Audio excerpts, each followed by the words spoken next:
कोटी जिल्हा परिषद गटामध्ये आपण उभा आहात. सध्या अनेक प्रचार सभा होत आहेत. आपल्या विरोधात आपण पाहतोय की सगळे दिग्गज जे आहेत ते आज एकत्र झालेले आहेत. काय प्रतिक्रिया असतात आपल्या सगळ्यांचं एकवटायचं एकच कारण आहे. यांनी मागच्या दोन्ही टर्म जे दोन उमेदवार एकवटलेत त्यांनी त्या कालावधीमध्ये कुठलंच काम केलेलं नाही आणि हे त्यांच्याही लक्षात आले, हे जनतेच्याही लक्षात आलंय. सर्वसामान्यांमधली ही चर्चा त्यांच्या कानावर आहे, तरी पण त्यांचा तो अट्टास आहे उभा राहण्याचा आणि त्यामुळे आता त्यांना भीती वाटते म्हणून ते एकवटले. कुठले मुद्दे प्रामुख्याने या निवडणुकीमध्ये लक्षणीय ठरणार आहेत? कुठल्या समस्या आहेत? काय ते कशा पद्धतीने सोडवले? विरोधक दिशाभूल करायसाठीच प्रश्न कारखान्याचे उपस्थित करतील. तसं पाहिलं गेलं तर हे स्थानिक स्वराज्य संस्थेच्या इलेक्शनमध्ये कारखान्याचा मुद्दा घेऊन लोकांची दिशाभूल करण्यापेक्षा स्थानिक स्वराज्य संस्थेमध्ये घरकुल, पांधन रस्ते आणि जनसामान्याच्या छोट्या मोठ्या समस्या याच्यावरती जिल्हा परिषद सदस्य किंवा उपाध्यक्ष यांनी हे काम करायला पाहिजे होती, जे त्यांनी केली नाही. त्यामुळे लोकांची दिशाभूल करण्याची आणि उगाचच बदनामी करण्यासाठी हे लोक तेवढे आक्रमक होऊन त्या भूमिका घेत आहेत. राजे, आता आपण जर पाहिलं तर आपल्याच घरातील जे व्यक्ती आहेत या ठिकाणी कोर्टी जिल्हा परिषद गटाचं याच्या आधी नेतृत्व केलेलं होतं. त्यांनी आता कुठेतरी जे आपले विरोधी आहेत त्यांना पाठिंबा देत असल्याचं समजतंय. काय सांगा? राजकारणात कोणी कोणाशी बरोबर युती करतं तो काही विषय नाही, पण ते शांत राहिले असते आणि आमच्या बरोबर जरी आले असते तरी आमची भूमिका त्यांना आमच्या बरोबर घेऊन जाण्याची कायम मी बोलून दाखवलेली आहे याच्या पूर्वी सुद्धा. आणि तशा अर्थाने त्यांचाही मान सन्मान आम्ही ठेवला असता, पण त्यांनी त्यांचा निर्णय वेगळा घेतलाय आणि तसा घेतलेला निर्णय त्याचंही आम्ही स्वागत करतो. आम्ही काय घाबरणारच नाही. काय परिणाम होईल? परिणाम काही होऊ शकत नाही, कारण ज्यांनी शांत बसणं जनतेकडून अपेक्षित होतं त्यांनी हा चुकीचा पाऊल उचलल्यामुळं सर्वसामान्यामध्ये आक्रोश आहे आणि जनता काही गप्प बसणार नाही. त्यामुळे ते येत्या 9 तारखेला पेटीतून दिसेल की घेतलेला निर्णय बरोबर आहे का चुकीचा आहे. त्यांनी अगोदर उमेदवारी अर्ज दाखल केला, नंतर माघार घेतला. नेमकं कसं बघता या गोष्टी? ही एक खूप मोठा सर्कस होता ऍक्च्युली. त्यांच्याकडे आम्ही राष्ट्रवादी काँग्रेस पार्टीचं घड्याळ चिन्हाचं अजितदादांच्या पार्टीचं काम पश्चिम भागामध्ये केलं आणि इलेक्शन जवळ आल्यानंतर जे तिकीट वाटप ज्या नेत्यांनी राष्ट्रवादी मोठा केला त्या नेत्यांकडे ते तिकीट यायला पाहिजे होतं, ते तिकीट नेत्यांकडे लवकर पोचलं नाही आणि शरदचंद्रजी पवार साहेबांच्या राष्ट्रवादीचं तिकीट्स ते आमच्या काही विरोधकांकडे पोचलं आणि ते तिकीट घेतल्यानंतर त्यांना खूप आनंद झाला. त्यांना असं वाटलं आता आमच्याकडे तिकीट आहे, बघू आता कोणाला तिकीट मिळतंय. पण ते या सगळ्या समीकरणामध्ये त्यांच्याकडून एक गोष्ट राहून गेली.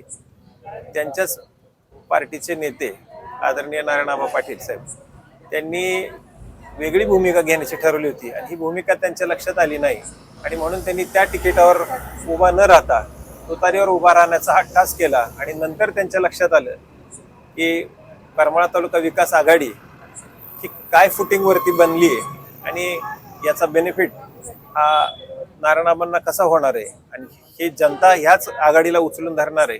म्हणून त्यांनी नंतर त्याचं तिकीट मिळवण्याचा प्रयत्न केला, पण तोपर्यंत वेळ निघून गेली होती आणि ते तिकीट नेमकं आमच्या पदरात पडलं हे आम्ही आमचं नशीब समजतो. राजे, प्रतिस्पर्धी उमेदवार आहेत सुभाषआबा भुवे, त्यांचे जे पती आहेत सुभाषआबा, ते नेहमी तुमचे कौतुक करत होते, वारंवार तुमच्यावरती तुमचे गुणगान गात होते. परंतु आज प्रत्यक्षात त्यांच्या पत्नी तुमच्या पत्नी एकमेकाच्या विरोधात लढत आहेत. कसं बघता येतं? जे वयाने आमच्यापेक्षा एक वर्षाने जरी मोठे असले तरी आम्ही त्यांचं कायम आदर आतिथ्य नेहमी करतोच आणि आपल्याला काय कोणावरती टीका टिप्पणी करायला आवडत नाही पहिल्यापासून आणि ते तसंच राहणार आहे. पण यामध्ये जे वास्तव्य आहे हे तर बोलून दाखवायलाच लागेल की कोणी काम केलं कोणी काम केलं नाही हे तर सांगावंच लागणार आहे. त्यामुळे याच्यामध्ये वैयक्तिक पर्सनल लेवलवरती जाऊन कोणी टीका टिप्पणी करणार नाही.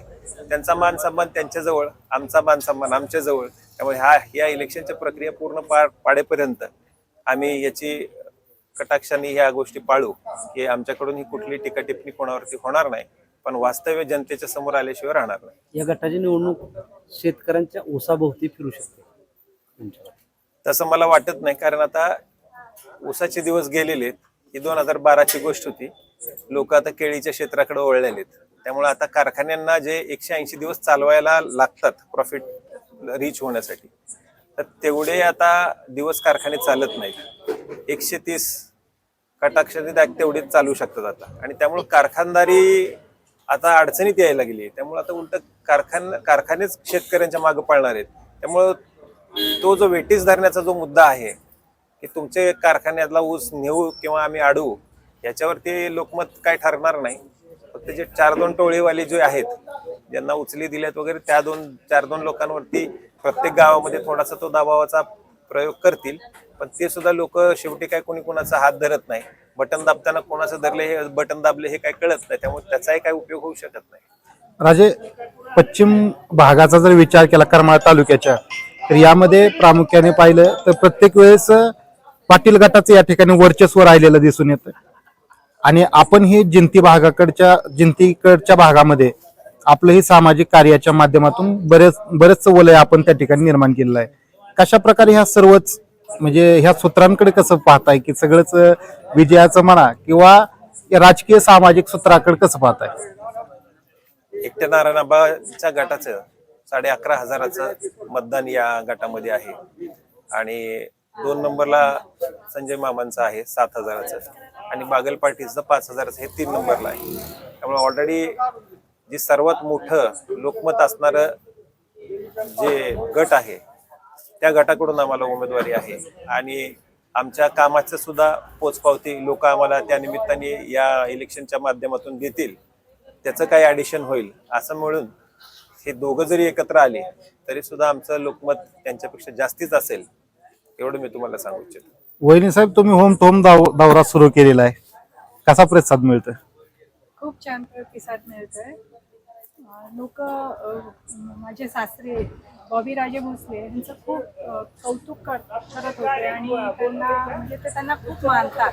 त्यांच्या समाजकार्याबद्दल ते नेहमी बोलत होते. आणि माझे पती नितीन राजे भोसले यांच्या पण समाजकार्याचं ते सांगत होते की तुम्ही नक्की निवडून या. वहिनी साहेब, आता आपण पाहिलं की नितीन राजेंचा विषय असेल किंवा बॉबी राजेंचा विषय असेल, खरं तर करमाळा तालुक्याने बॉबी राजेंचं कार्य पाहिलेलं आहे, त्यांचं राजकीय सामाजिक कार्य पाहिलेलं आहे. आता आपण ते म्हणजे आपण जरी पाहिलं नसलं तर ऐकताय, कसं वाटतं या सर्वच? छान अभिमान वाटत आहे मला आणि माझ्या मिस्टरांचं पण कौतुक वाटतंय मला आणि अभिमान पण आहे की ते पण समाजकार्य त्यांच्या वडिलांसारखंच करत आहेत. काय या निवडणुकीमध्ये कसं काय आता नेमकं पहिल्यांदाच तुम्ही एवढा मोठा दौरा तुम्ही काढलेला आहे? थोडं थकल्यासारखं होतं पण काही नाही, ठीक आहे. म्हणजे करू आम्ही. प्रतिसाद कसा आहे? प्रतिसाद 100% आहे.